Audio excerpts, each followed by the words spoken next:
Hello, my friends. I'm Dr. Rodrigo Rodriguez, Medical Director of BioCare Hospital. Today, as every now and then, about every week, I'm thinking of a program, of a blog, of something to tell you about a very important health issue. And to me, this has now become my quest, actually has been for many years. Telling people what to do and what not to do. Telling people what to do so they never come to see me as a doctor. We can be friends, but it's not fun to be sick. It's not fun for anybody. Even in the best of the cases, being sick is suffering, is money spent, is time not programmed. It can completely put upside down your whole life every time we get sick.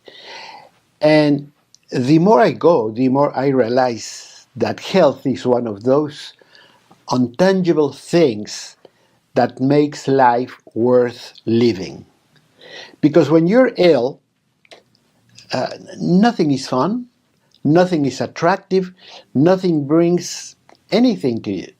It's you just want to be secluded and crying and suffering and so forth. So, but when you're healthy, well, then that's the time to be joyful. That's the time to travel, to see people, to make a barbecue, to talk to friends, to watch a movie, etc. So, for many years, when I see people, many times I wonder what would have happened if, number one, I would have had the chance to talk to somebody 5 years ago, 10 years ago, anything like that. But number two, and that's the most important part, and that's why I want to talk to you today, the most important part is what if you follow up what I'm telling you? Of course, it is very easy to say, well, doctor, it's just that it's not fun. Let me tell you something. Somewhere, somehow, our new generations are thinking that they're entitled to fun, to comfort, to just living it up. And you know what? They're compromising their lives. They're compromising their very own survival, their longevity. They're compromising their well-being. And even more important is they're compromising their children's well-being.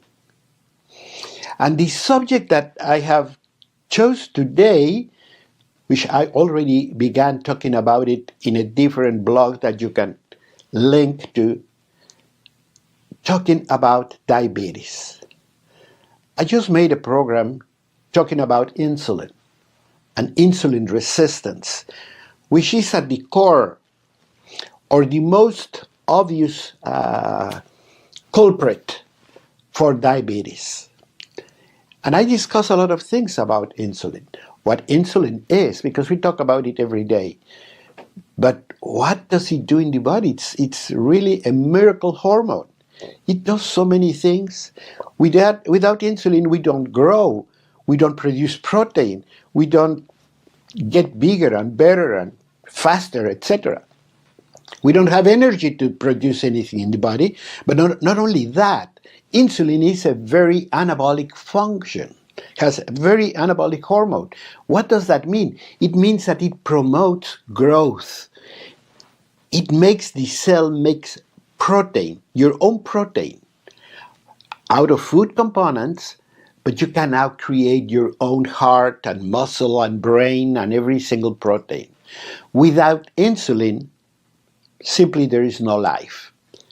And we had the opportunity to see that in years before the beginning of insulin, where we saw people with diabetes dying of diabetes very, very sick. Until one day, with the discovery of insulin, they applied it to one patient, and what they saw was a miracle before their own eyes. This was a dying person They were just waiting for him to die. This was at the Toronto General Hospital in Canada. And then the doctors applied the insulin. And when they applied the insulin, not only the patient improved, but improved before their eyes. It was happening right before their eyes. It was not like, come back in a week and see if you feel better. No, it started changing everything. And that was a miracle. We discovered the hormone that controls diabetes and how we can fight it off. But in many cases, we're like the people that wins the lotto. How many people have won millions of dollars only to be in disgrace or sick or dead very shortly after? Because they didn't know how to control that wealth. They thought being rich was drinking or gambling or doing risky things. And some of them died, or some of them lost everything. It's exactly the same thing here. We had insulin, and then we could manage diabetes for the first time in history. But then we started changing our lifestyles. We started overeating. We became sedentary. I mean, after the war, because this really began happening very seriously after the Second World War, we had a lot of comfort, and we thought we deserved a lot of comfort and a lot of compensation for all the suffering after the war. And then we started eating more, doing less. Then we got an automobile, and then we got a machine to do this, a machine to do that. And as we stopped washing our clothes or whipping our cream or doing a lot of things, our physical activity level went down and down. We didn't walk anywhere. We took an elevator, etc. And then we sat all day long, either at a desk or somewhere else. But at the same time, we had more money, so we started eating more and more and more. And this reflects very, very closely in a phenomenon that I have seen and observed through the years. When we have a child, many of us might not have had the best upbringing, economically speaking, so we had certain restrictions. So we think, well, my child is not going to go through that. So if he wants this, I'll give him this. If he wants one of these, I'll give him two, etc., etc. So we create an environment where children are overeating. Because if they want an ice cream, we give them 10 ice creams. If they want a soda pop, we buy them a case. If they, whatever, we feel many times by giving all these to children, we're being good parents. Think again. And the worst part is that in many cases, this gratification to children is out of our own guilt, because we are not spending enough time, we're not spending enough education, we're not hugging them every day, so we buy them something. And that way we buy a little bit of comfort for ourselves. Nevertheless, we started creating a problem, which is insulin resistance. Because the same way that insulin helps sugars to go into the cell to produce energy, when there's an overwhelming amount of sugar, then the insulin blocks. The cells block the insulin. Come on, stop it, it's too much. I don't want that much sugar. So they stop insulin from working. And what happens is then the pancreas sees a lot of sugar in the blood, so it releases more insulin. So you're getting 2 times, 3 times, 10 times the amount of insulin, yet your cells are getting the same amount, if not less, energy than before. And there's going to be a time where the pancreas fails because it cannot keep up with the pace, it cannot keep producing the growing amounts of insulin, because we are overeating and eating with very short periods. We eat every time, and then it collapses. Finally, it gives up, and then it doesn't produce enough insulin. You go to the doctor, you start losing weight, you start feeling bad. You go to the doctor, and the doctor says, you have diabetes. And your life will never be the same. So it's very important to know this. And remember, insulin not only manages sugar, but it manages protein synthesis and growth. So what happens with diabetics? They start losing weight. I have seen many people where the first symptom is weight loss. Watch it. If you begin to lose weight, take a second look. It's not always good news. Of course, we all love losing weight.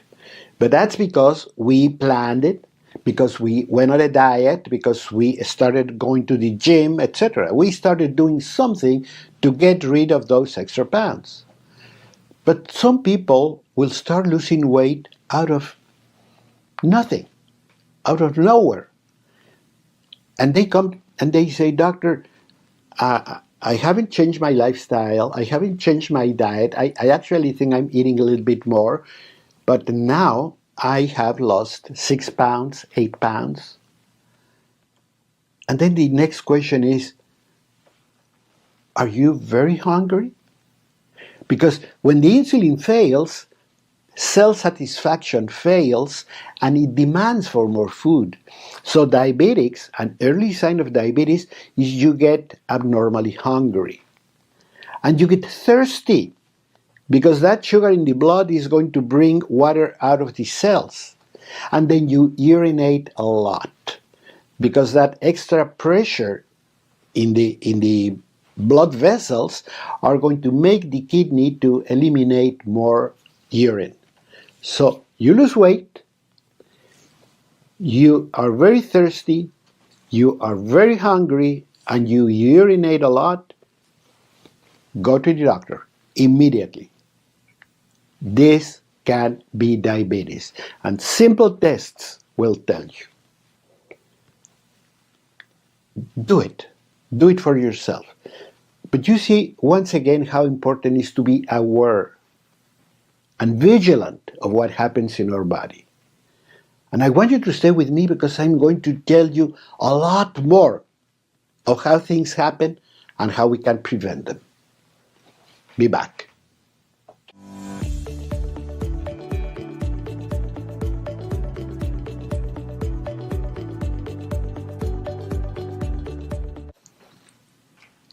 You are with Dr. Rodrigo Rodriguez, Medical Director of BioCare Hospital.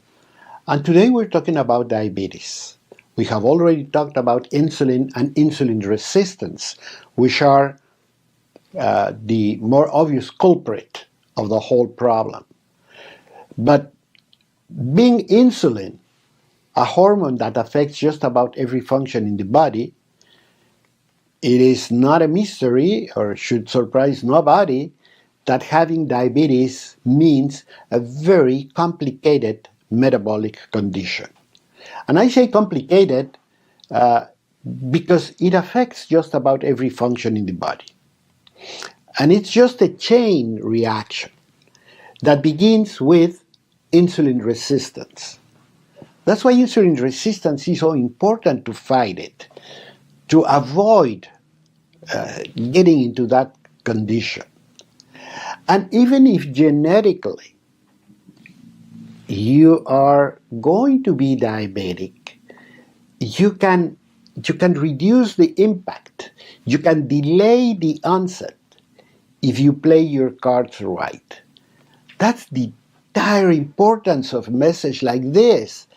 That's why to me it's so urgent that you listen to a message like this, because there's so many things that we can do to change our lives and feel better. I was telling you that I don't know exactly how, and I don't want to get into that. It might be a subject of a whole conversation or a whole seminar about why we have changed so much the ways we live. Our physical activity level is almost nothing.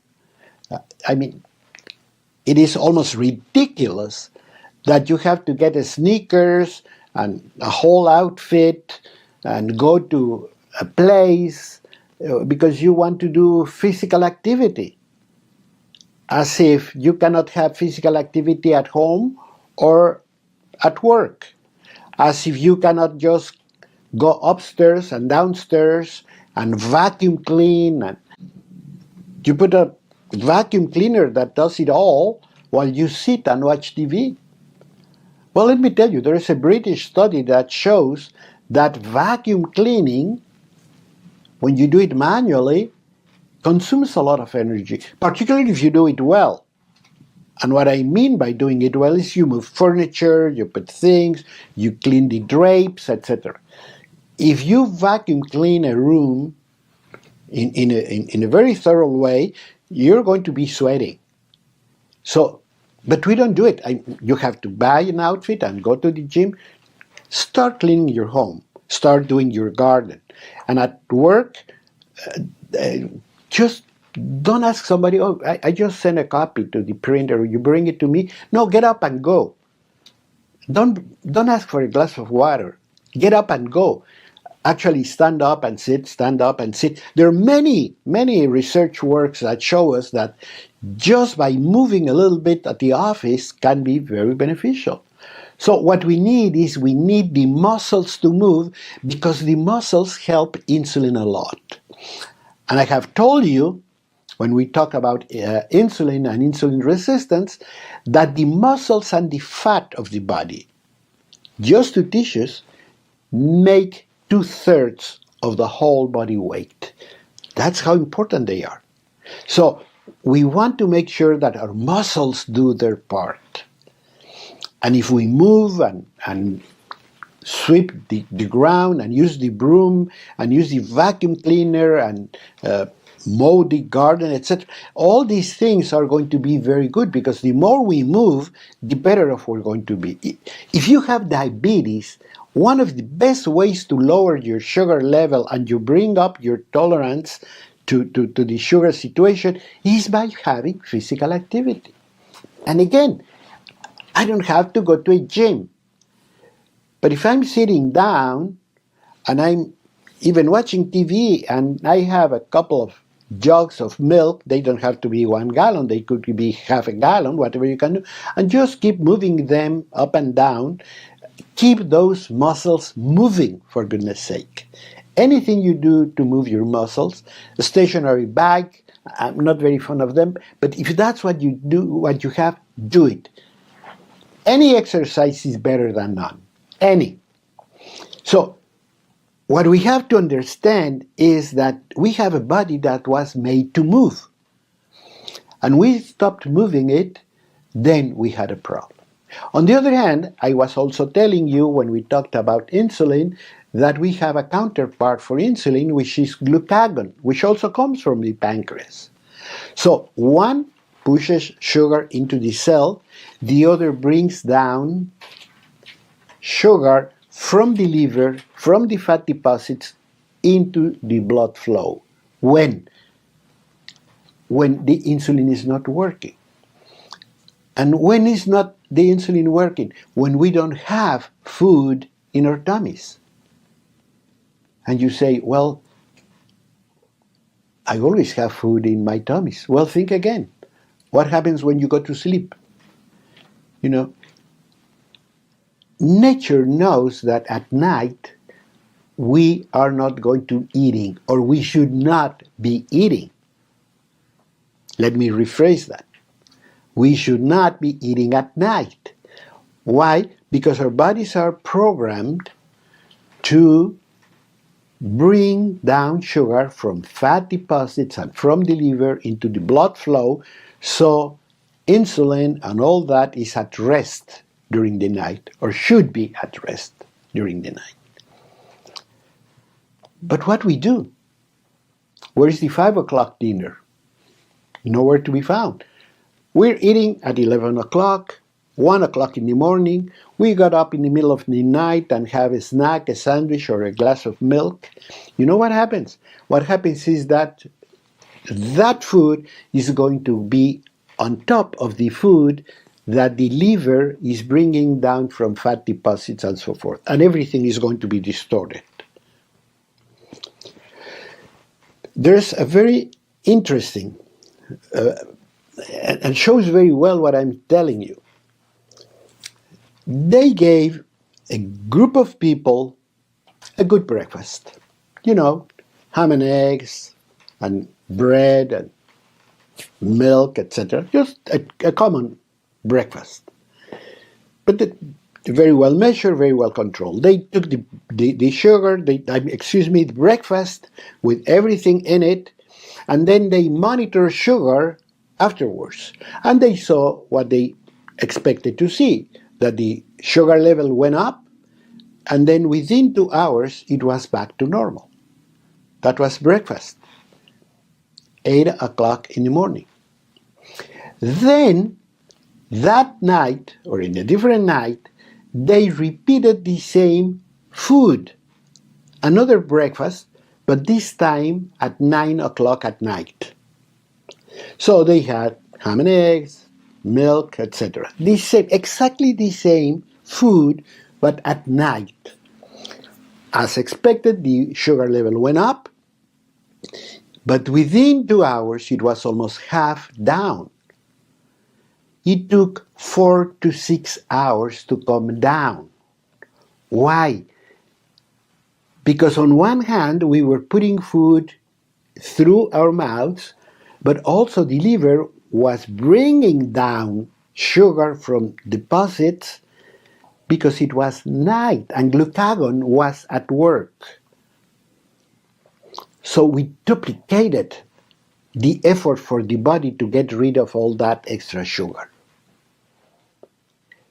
And one of the problems where we build resistance is by eating too much, too frequent. I mean, we don't go hours without food. We have breakfast, we have a snack, then we have a coffee with a donut, then we go for lunch, then we have a snack, then we have popcorn, then we have this, and then we have dinner. So we're bringing food every now and then, every now and then, every now and then. This can be overwhelming to the body. And what the body does, it blocks insulin action. So we have all that extra sugar that goes nowhere. What does the liver do? Turn it into fat. I don't have to tell you that if you eat too much, too frequent, you know where that food is going to. It goes to your love handles, it goes to your whole body, you're going to gain weight, and then you're going to start damaging your whole body and the whole architecture of your body. Not only that, but once again, you're not producing quality protein because insulin is not working. So it's a lot more complicated than just a sugar level. And I have to tell you something, there's recent medical research that shows that insulin resistance can begin at the womb. If your mother during pregnancy was doing exactly what I'm telling you, eating too much, too frequent, the child is going to begin creating insulin resistant. And by the time you're born, you're already doomed. And I don't have to tell you, just go to a shopping mall and you're going to see that like parents, like children, fat. Of course, they also share the same eating habits. Thin, because they probably share some of the physical activity habits. So I'm not telling you something that's far-fetched. I'm not telling you something that is not easy to understand. The more I see it, the more I understand it. That's why you see, and sometimes they tell you the problem is that diabetes is hereditary. Yes, it is hereditary, but you don't have to have it because you inherit the genes. But the expression of the genes can be managed. So you can get away without actually developing the disease, or you can postpone the onset for years if you know how to play it right. And all those years are going to be of health and enjoyment. So that's what I mean when I say you have to educate yourself. You have to learn. I want you to follow these programs. I want you to read the blog. We can send it to you in PDF if you're the type of person that rather read than listen or to watch. I'll make it easy for you. I'll try my best for you to get information. But that's not everything I have to tell you. I still have to tell you more. So I want you to be with me. I'll be right back.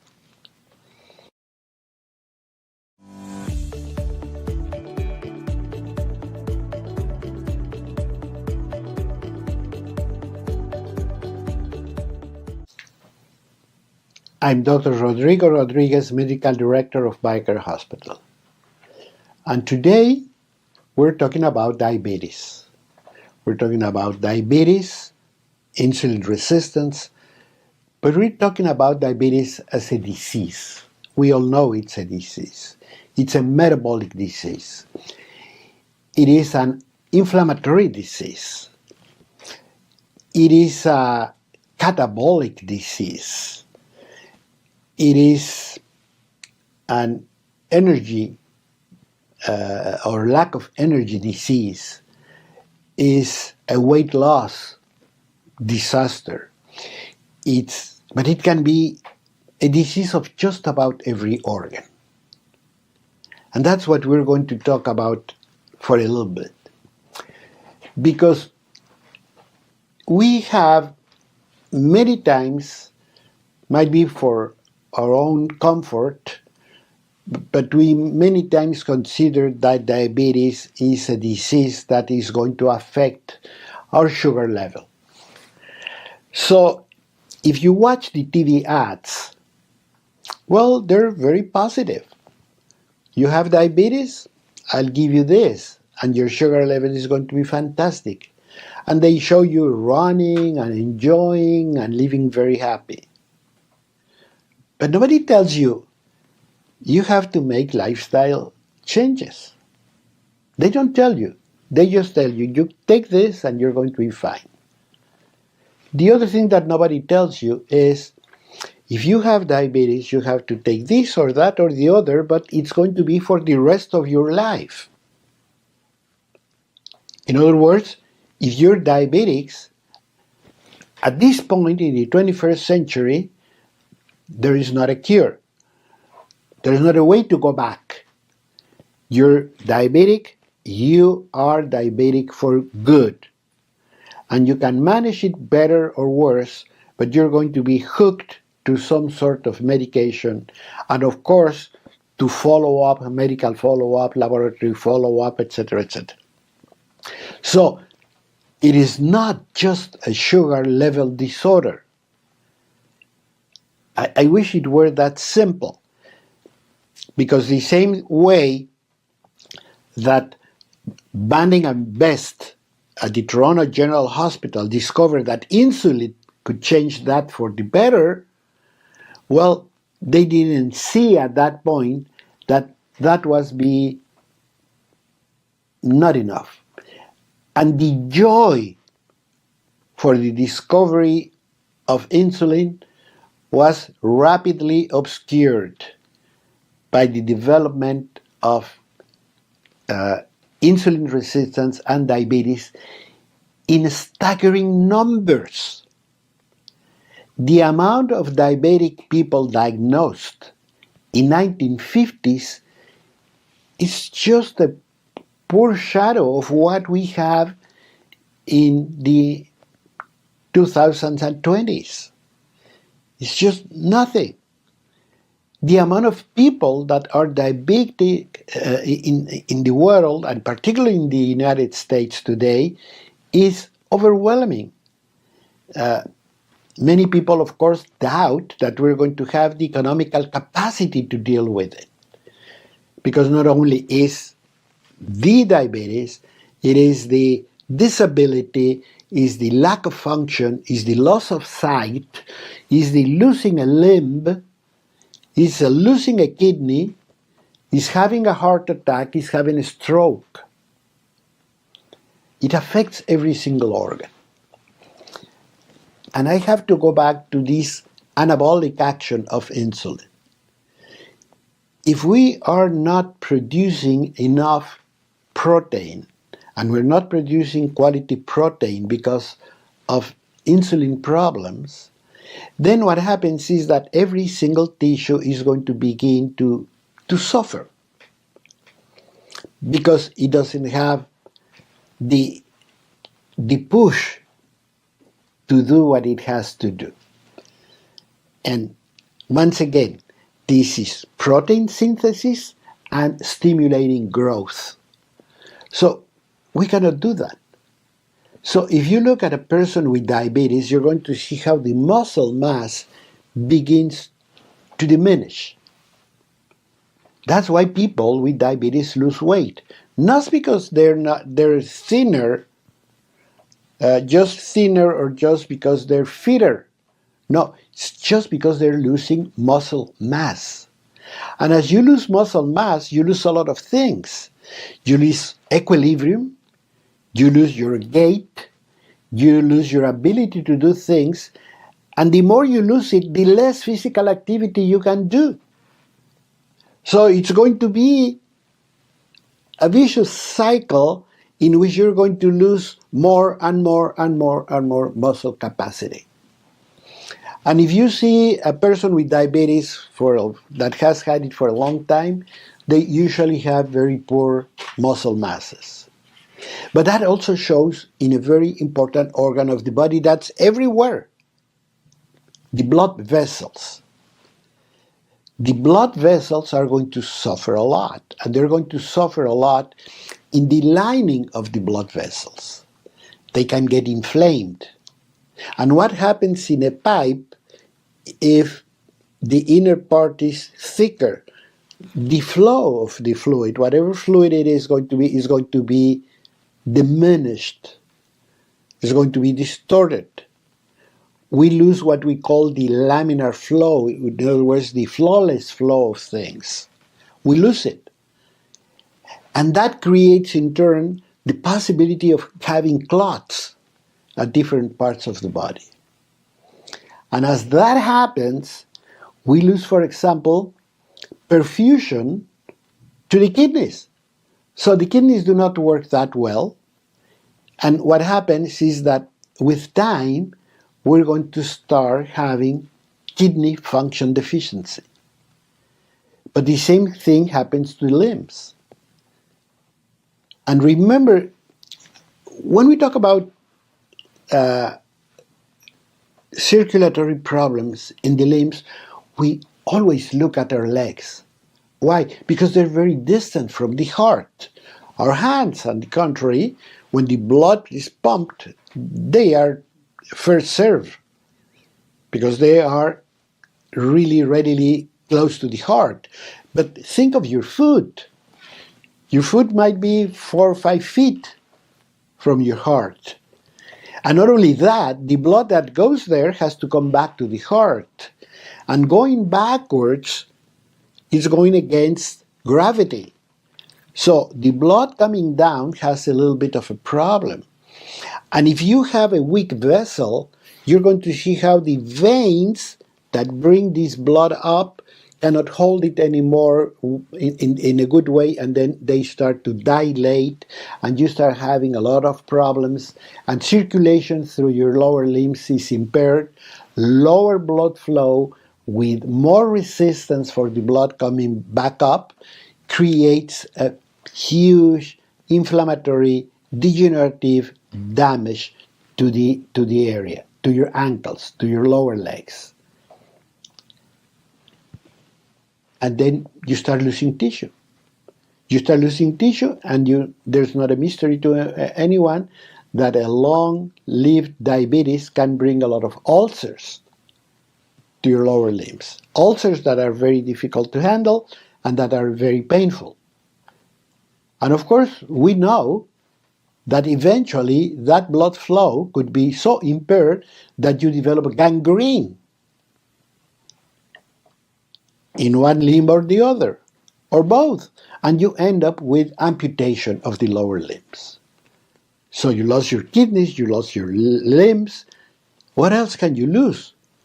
Well, you lose your eyesight. Because the same way we're talking about the problems of circulation, the microcirculation of the retina of the eye is very sensitive. It's fantastic. We all are a real miracle. We all a real miracle. Look at yourself in a mirror and look at your eyes and look at your mouth and look at your nose and think of you and think how you can be aware of yourself and dream and talk, etc. We are a miracle. But that miracle has to be sustained. And like in the case of the eyesight, it's very tiny little irrigation to the retina. And then we begin to lose that. And one of the problems that you're going to see with diabetic people is we start losing our eyesight. So it's going to be a domino effect. Because of course, one will make the other worse. If you have a damaged kidney, that's going to damage your eyesight. That's going to damage the blood flow to your legs. The problem in your legs will reflect in every part of your body. And the same way your eyes, your kidneys, and everything is suffering, what about your heart? You're more prone to have clots. This is a heart infarction, but you could also get them in your brain and you're going to have a stroke. So diabetes is a very complicated disease. Don't think of it as a sugar disorder. It's a completely wholesome metabolic disease of the whole body. There's not one part of your body that's not going to suffer.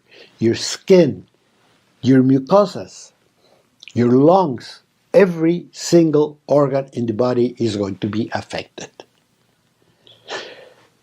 So there is no way you can think of it as in a very light way.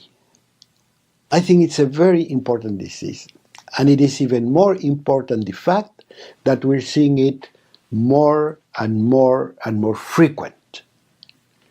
And if we're seeing more frequent, if we're seeing it in younger people, it's the time to push the alarm. Something is happening. Can I do something?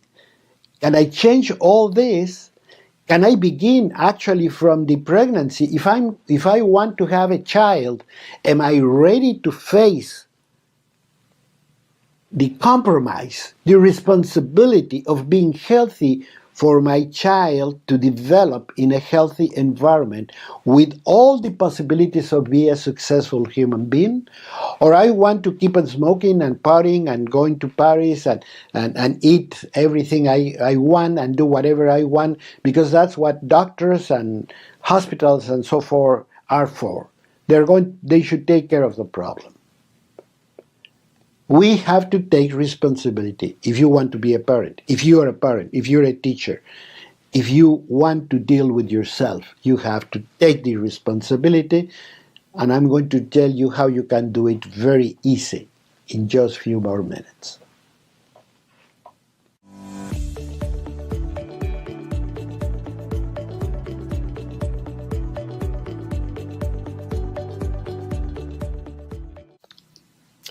You are with Dr. Rodrigo Rodriguez, Medical Director of BioCare Hospital. And today I'm doing a podcast talking about diabetes as a disease. And to tell you what it is and how complex it can be. It can really be a complicated disaster because it's a real metabolic disaster in the body. And all this information is so important that I want you to know that you can get it on a free PDF, on a free video, on a free audio, so you can share it with people. I think it's important that people know what diabetes is and go beyond the TV ads and the things that tell you if I give you this to control your sugar, you're going to be fine. No, you're not going to be fine if you only control your sugar level. It goes beyond that. It is much more complicated. But at the same time, the good news is that if I play my cards right, if I have a strategy from the beginning, and you can be in your 20s, you can be a teenager, still, if I want to have a responsible life and be good to my body, and be careful with my body, because I know my body is going to deliver a lot of things. It's going to create my wealth, my family, my dreams, my everything. If I want to be good to my body, then I have to start as early as possible and as soon as possible and do everything I can to fight the challenge. Because diabetes is right out there. And it's growing in staggering numbers. You just have to look around. Ask people, friends, schoolmates, workmates, church members. How many of you are diabetic? How are you coping with it? So you do not want to join those numbers. So the first thing, the good news, is that if I know how to handle this from the beginning, I might not ever develop diabetes, even if genetically I'm predisposed to have it. I could block it, or I could even postpone for years, if not decades, the onset of the disease. But if I'm diabetic, then I have to understand that I have a very complex problem in my hands that I cannot approach with one pill or one thing. I have to be very integral. I have to be very complementary. I now know that very simple things can be of great help. Like, I'm going to change my food. I'm going to change my eating habits. I'm going to change my physical activity. Those are the ABCs. If I start doing that, I'm going to begin well.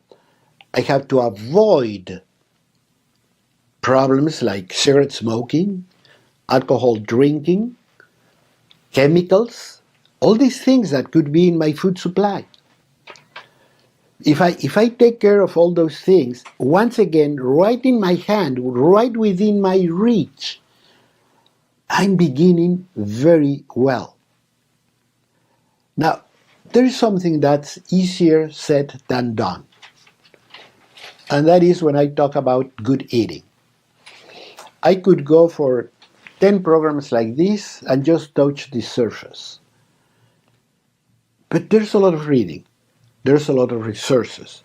There's a lot of videos and blogs, etc., where you can learn and learn and learn. And the more you do, the better off you're going to be. It used to be, this is a species that now it's been extinct, that we all had a housewife at home. And she made all the food for us and made sure we ate well and we ate what we should. That doesn't exist anymore. So we have to take that part in our hands and we have to learn how. And again, easier said than done. So I ask you to join me. I ask you to follow me. I ask you to ask questions.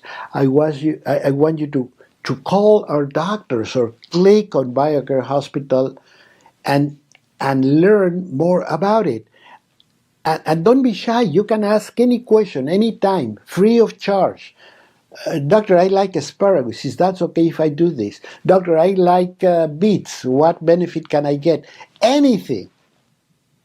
You see, there is a common saying that says that there's not such a thing as a dumb question, but there are many dumb actions. So ask a question. Even if you think it's dumb, ask a question. And that's going to help you out to learn better how to eat. We all know the ABCs: fresh, local, cook from scratch, avoid packed foods, chemically processed foods. We all know that. But you can go step by step, learn more and more.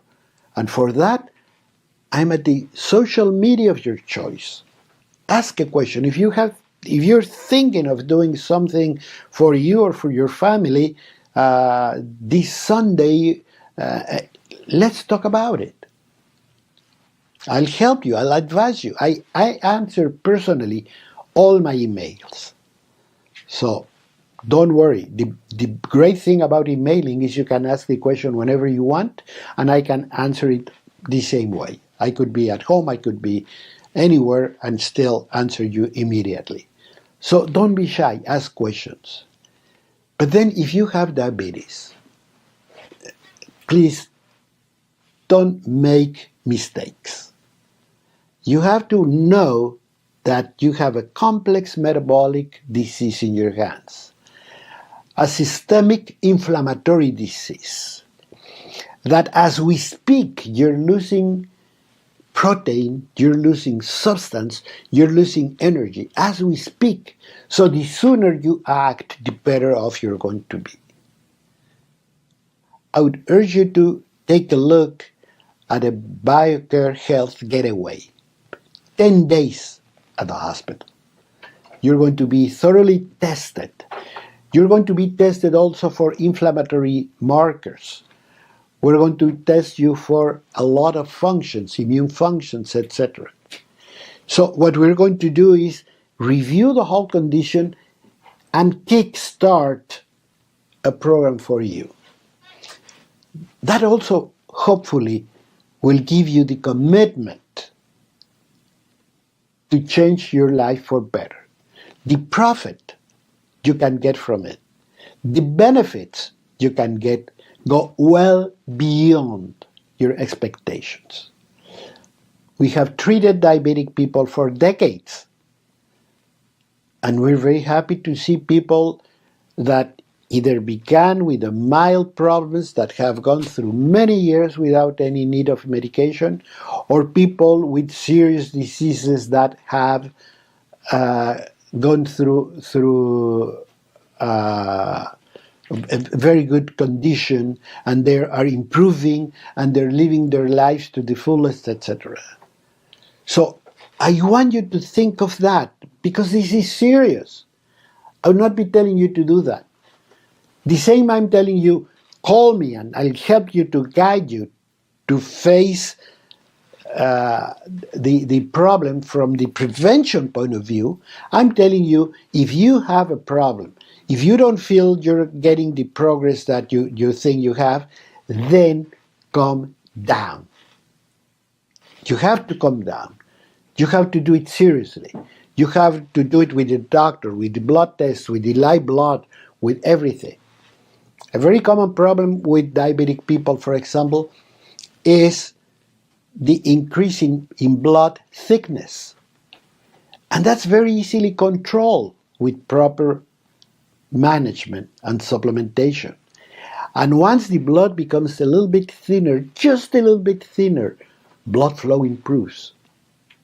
And as blood flow improves, everything starts to change for the better.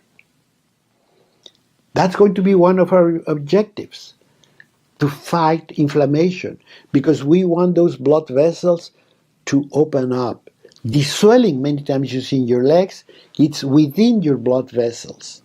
So think of a blood vessel that's inflamed, it reduces its caliber. Let's bring it back to normal, or as close to normal as possible, so blood flow can come back again. and heal. Life is in the blood, definitely.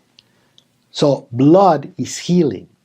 Blood has everything your body needs to heal, but it has to flow, and it has to flow abundantly and freely. That can happen in just 10 days in a BioCare health getaway. If you have a vacation coming and you're diabetic,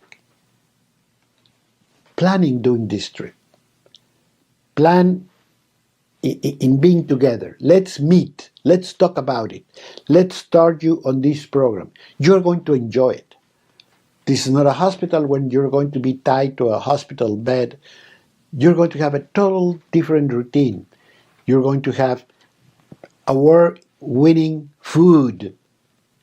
And you're going to see that having good food is enjoyable and fantastic. All you need to do is to turn your attention. All you need to do is shift. We have to shift our ways. And not only that, but you're going to learn a way that hopefully is going to turn you in a preacher. Hopefully you're going to go back to work. Hopefully you're going to go back to your own church. Hopefully you're going to go back to your own family and teach them what and how to do it, and bring them into your club and make a party and make a Sunday barbecue, but choosing healthier choices and making everybody happy and healthier. And that's going to bring joy, and I can tell you it can bring longevity. So think of it. See that what I'm telling you makes a lot of sense. And any questions, any comments, call me. You have a toll-free number? Contact me. Any social media of your choice. And watch these and other blogs. And I would specifically recommend you to watch the blog about insulin and insulin resistance. I want to see you next time. Please come back with me for the following broadcast.